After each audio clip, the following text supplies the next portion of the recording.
El presidente del Parlament Balear la semana pasada, Gabriel Lecén, destrozó la foto de una asesinada por el franquismo. Su puesto no peligra porque el Partido Popular le puso ahí en un pacto para gobernar. Pocas horas después, Isabel Díaz Ayuso condecoró al negacionista de la dictadura argentina, Javier Milei, en un nuevo intento por construir su oposición contra Sánchez desde el posicionamiento con la ultraderecha internacional.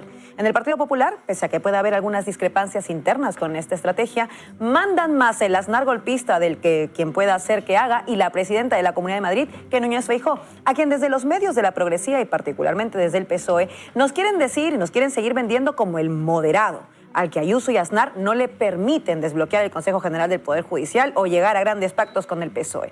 Como si Núñez Feijóo no tuviera agencia propia, no tuviera fotos con un conocido narcotraficante y fuera víctima de su propia interna en lugar de una voz con poder en un partido que ha decidido ceder a la ultraderecha. Tal vez porque se reconocen en ella.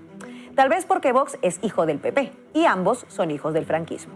No hay moderación posible en un partido que no deslinda de ese origen, por más que en Ferraz se empeñen en hacer una diferenciación entre los actores.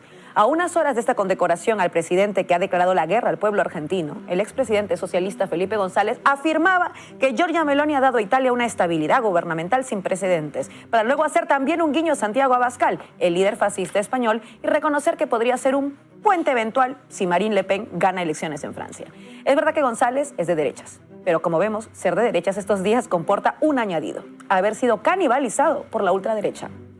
O haberte querido dejar canibalizar, que también hay que decirlo. Para González, como no, lo importante es la sumisión ante la OTAN, a la que él nos dirigió por si no lo recordábamos. Y en esa ecuación de sumisión, lo del fascismo no solo no es ya un problema, sino que se vuelve un aliado necesario. Eso sí, siempre que sean nuestros fascistas, es decir, pro-OTAN, es decir, vasallos de los Estados Unidos. Meloni y Abascal son por ello aceptados en este directorio de señores de la guerra, donde González es una elocuente descripción gráfica. Esa no es la postura del PSOE en general, es verdad, pero vaya que utilizan a la ultraderecha para posicionar su malmenorismo como solución política en tiempos donde necesitamos el bien urgente y no el mal menor.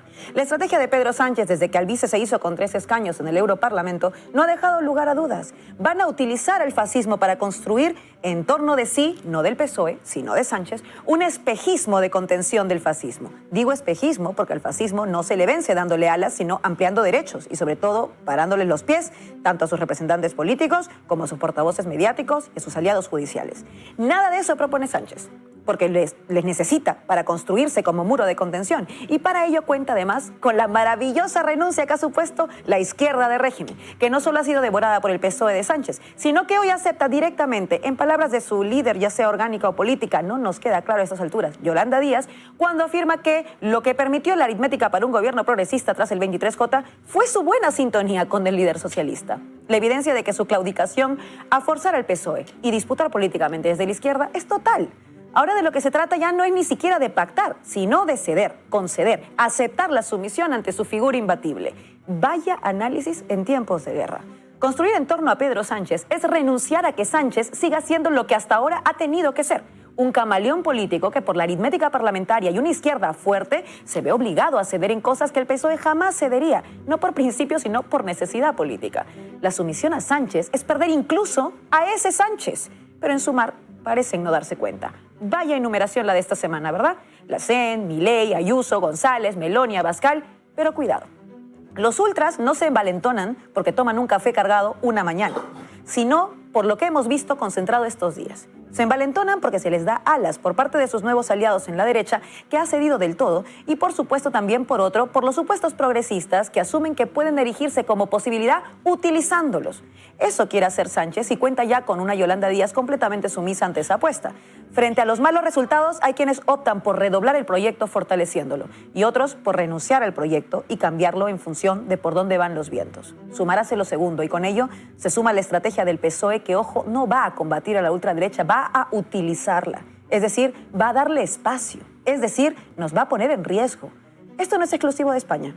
François Hollande, ese expresidente que se dice socialista, que sumió a Francia en más crisis por la defensa de políticas neoliberales y que hoy se encuentra dentro del Frente Popular francés de cara a las elecciones legislativas, ha sido claro en cuál es la estrategia de quienes nos quieren decir que combaten al fascismo cuando en realidad han encontrado en el fascismo una vía perfecta para neutralizar a su verdadera amenaza, los movimientos emancipadores. Para Hollande, la más incómoda no es Le Pen, el más incómodo es Mélenchon. es la izquierda insumisa, rebelde, terca, impugnadora. Es la izquierda que no solo combate al fascismo, sino también a las políticas que le permiten crecer. Políticas neoliberales que condenan a la inseguridad vital, que nos dejan sin respuestas, que generan frustración y por lo mismo odio y miedo al futuro.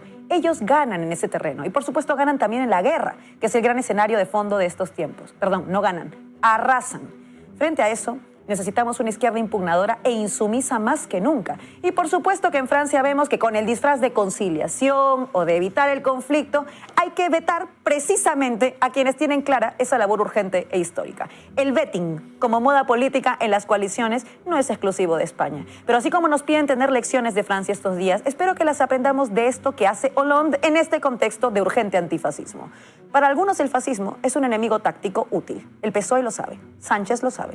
Y por eso el PP se ha dividido en torno a la condecoración a Milei, porque saben que le da alas al presidente español. Pero el fascismo no es un adversario táctico. Para algunos cuerpos es todo lo que nos amenaza. Y el fascismo no está solo en la ultraderecha política, sino en sus medios, en sus jueces, en ministerios del PSOE como el de Marlaska, que a 2 años de Melilla sigue sin responder por esa masacre racista. Está en Margarita Robles y su afán de guerra. A una ultraderecha de verdad no se la vence con una izquierda de mentira. La buena noticia, en medio de todo esto, es que ha quedado muy claro cuán de mentira eran algunas izquierdas. Y de esa evidencia ya no se vuelve. Hasta mañana.